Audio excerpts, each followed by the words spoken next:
Hola, yo soy Tatiana González y mi seña es esta. Estamos hoy en esta videocharla con Carlos Mario Jaramillo Rivera. Él es abogado, especialista y magíster en seguridad social y tiene más de 20 años de experiencia trabajando con personas con discapacidad. Actualmente es el abogado encargado del servicio de valoración de apoyos en el equipo de discapacidad de Medellín, que hace parte de la Secretaría de Inclusión Social y Familia. ¿Cómo estás, Carlos Mario? Preséntate tú. Tatiana, buen día. Un gusto saludarte. Muchísimas gracias por la invitación, por el espacio. Mi seña para la comunidad sorda. Súper, Carlos Mario. Bueno, en Colombia han habido avances respecto a la vida independiente y uno de ellos es la Ley 1996 del 2019, que reconoce la capacidad jurídica de las personas con discapacidad. ¿Por qué es importante esta ley, Carlos Mario? Bueno, digamos que esta ley trae a Colombia una transformación fundamental frente a cómo concebimos y cómo vemos a las personas con discapacidad. Antes de la ley 1996 de 2019, en Colombia se contaba con un modelo denominado modelo sustitutivo de la voluntad, es decir, le entregaba a un tercero el agenciamiento, la administración de los derechos de muchas personas con discapacidad. Asunto que se prestó para distintos temas, incluso vulneración de derechos de este colectivo. Entonces, uno de los significativos aportes de esta norma es el hacer un cambio de imaginario frente a cómo vemos a una persona con discapacidad y entregarle su pleno y absoluto ejercicio jurídico, su pleno y absoluto posibilidad de decidir en la vida. Qué importante eso que mencionas, esa transformación de imaginarios hacia las personas con discapacidad. La ley 1996 elimina la interdicción y reconoce la capacidad legal de las personas con discapacidad. Entonces, quisiera que nos contaras primero qué es eso, qué es capacidad legal. Antes de hablar de capacidad legal, es importante contar qué era la interdicción. Entonces, la interdicción era un proceso judicial mediante el cual se le entregaba la administración de los derechos de esa persona a un tercero que podría ser un familiar o no, con la supuesta intención de proteger específicamente a esa persona. Entonces, para enfocarnos en qué es la capacidad legal, qué es la capacidad jurídica, es la posibilidad que tiene toda persona, y en este caso específicamente las personas con discapacidad, en obligarse, contraer distintas modalidades de obligaciones a toda índole. ¿Eso qué significa? Desde firmar un contrato de trabajo, desde casarse, desde comprar un inmueble, distintas figuras denominadas actos jurídicos que significan esa posibilidad de llevar una vida cotidiana con todo lo que eso implica. Bueno, muchas personas todavía deben estar bajo esa figura de interdicción. ¿Qué pasa con ellas? ¿Qué trámite deben llevar? Se reconoce que pueden existir más de 10.000 personas con discapacidad declaradas interdictas, ¿cierto? Solo en Antioquia. La ley tiene un sistema denominado vigencia progresiva. ¿Qué significa ese asunto? Que hasta el pasado 26 de agosto de 2024 se tendrían que haber eliminado todas las sentencias de interdicción.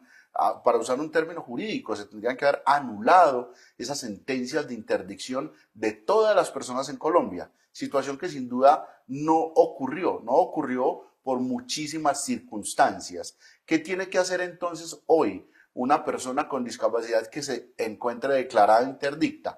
Debe ante el juzgado de origen, es decir, el juzgado que emitió esa sentencia, que son juzgados de familia en todo el país, debe acudir a ese mismo juzgado para realizar la anulación de esa sentencia de interdicción.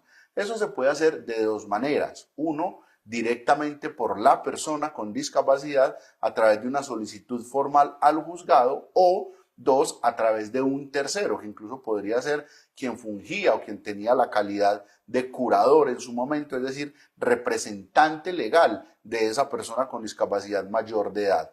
Para realizar cualquiera de estos dos procedimientos, se necesita adelantar el servicio de valoración de apoyos. Servicio del que vamos a hablar un poco más adelante, pero Hoy el mensaje que nos permite llevar este video a la comunidad, a todas las personas con y sin discapacidad, es que quien se encuentre bajo figura de interdicción debe eliminar esa sentencia, anular esa sentencia y debe crearse, si es estrictamente necesario, un esquema de apoyo para la toma de decisiones. Gracias por contarnos cómo deben hacerlo. ¿Qué crees tú que se hace en Medellín hoy para garantizar el derecho a tomar decisiones de las personas con discapacidad? Ahorita hablábamos del servicio de valoración de apoyos, ¿cierto, Tatiana? Sí. Entonces es importante contar que ese servicio de valoración de apoyos se encuentra contemplado en el artículo 11 de la Ley 1996 de 2019 y que a su vez tiene un decreto reglamentario que es el decreto 487 del año 2022 del Ministerio de Justicia y del Derecho. En esas normas específicas se reglamenta qué es y cómo se hace el servicio de valoración de apoyos.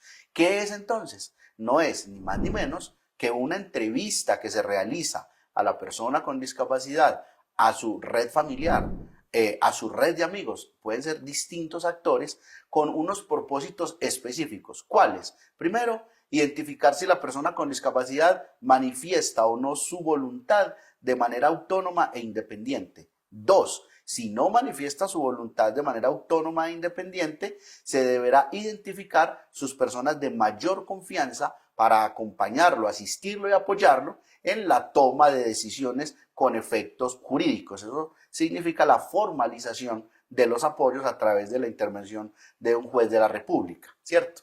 Entonces, ese servicio de valoración de apoyo se adelanta precisamente desde el equipo de discapacidad de la Secretaría de Inclusión Social y Familia del Distrito de Medellín. Ahí el servicio, utilizando sus medios oficiales de comunicación en la página web o de manera presencial en las distintas taquillas de atención al público, las personas con y sin discapacidad pueden solicitar el servicio de valoración de apoyos.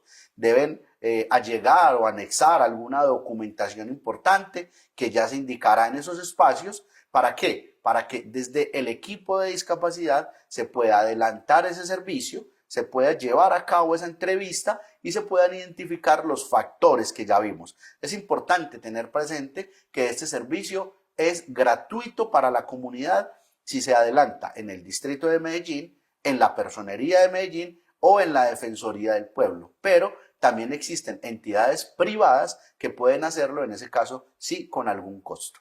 Gracias por toda esta información. ¿Tú crees que la Ley 1996 presenta algunos retos o vacíos? Bueno, yo no me atrevería a hablar de vacíos. Yo creo que más bien presenta muchos retos. ¿Retos encaminados a qué? A la formación, a los operadores de justicia, es decir, a los jueces. Formación a los notarios, a los centros de conciliación en derecho, a las facultades de derecho de este país, a los abogados litigantes, a las familias de las personas con discapacidad, a las mismas personas con discapacidad, para que entendamos que esto es un cambio radical de pasar de un modelo sustitutivo de la voluntad, es decir, un modelo que le entregaba a un tercero los derechos, a un modelo de toma de decisiones con apoyo que implica que todas las personas con discapacidad, conforme a lo planteado en el artículo 6 de la ley que hemos venido conversando, todas las personas con discapacidad tienen plena y absoluta capacidad jurídica, es decir, posibilidad de obligarse, de firmar contratos, de establecer distintos tipos de actuaciones con efectos jurídicos. Entonces el cambio es el gran reto. Pensar, dejar de ver a la persona con discapacidad como una persona enferma, como una persona por la cual tenemos que hablar y otorgarle su voz. ¿Cuál voz? Cualquiera que sea ella, ya sea en lengua de señas colombiana, ya sea a través de pictogramas o dibujos, ya sea la voz oralizada, ya sea la voz asistida a través de medios tecnológicos. Ahí, Tatiana, es donde encontramos el gran reto y el gran mensaje que mandamos a través de estos espacios de toma de conciencia en discapacidad y empezar a hablar de toma de decisiones con apoyo y no regresar nunca a un modelo que reemplace la voluntad de la persona con discapacidad. Yo también pienso, Carlos Mario, que la accesibilidad es uno de los retos más grandes que tiene y que tenemos como sociedad para poder garantizar vida independiente y toma de decisiones con apoyo. Cuéntame, ¿Cuál crees que es el rol del Estado y el sector privado también en esto? El Estado tiene que continuar fortaleciendo desde sus diferentes ramas del poder público lo que la ley le establece. La ley tiene unas obligaciones muy precisas frente a la prestación del servicio de valoración de apoyos. En el caso de la rama judicial, frente a la adjudicación judicial de apoyos. En el caso de notarías y centros de conciliación en derecho públicos o privados, la construcción de acuerdos y directivas anticipadas, acuerdos de apoyo y directivas anticipadas. Todas estas figuras que ustedes van a encontrar en la ley 1996. A quien le interese profundizar en esta temática, ya lo hemos mencionado, uno de sus decretos reglamentarios y el otro es el 1429 del año 2020, que reglamenta específicamente el capítulo 3, acuerdos de apoyos ante notarios y centros de conciliación en derecho. Entonces, desde lo público, continuar haciendo su tema misional. Desde lo privado, apostarle mucho a esos cambios de imaginarios, a esos cambios de paradigmas, donde dejemos de ver a la persona con discapacidad como históricamente la hemos visto, para pasarlo a ver como un ciudadano con derechos y con deberes. Gracias, Carlos Mario, por esta contribución tan valiosa. Yo pienso que la ley 1996 tiene muchos retos y desafíos para su implementación todavía, pero estas son herramientas muy importantes que nos dejan personas que están trabajando alrededor de esto para que podamos seguir construyendo una sociedad más inclusiva y justa. Muchas gracias.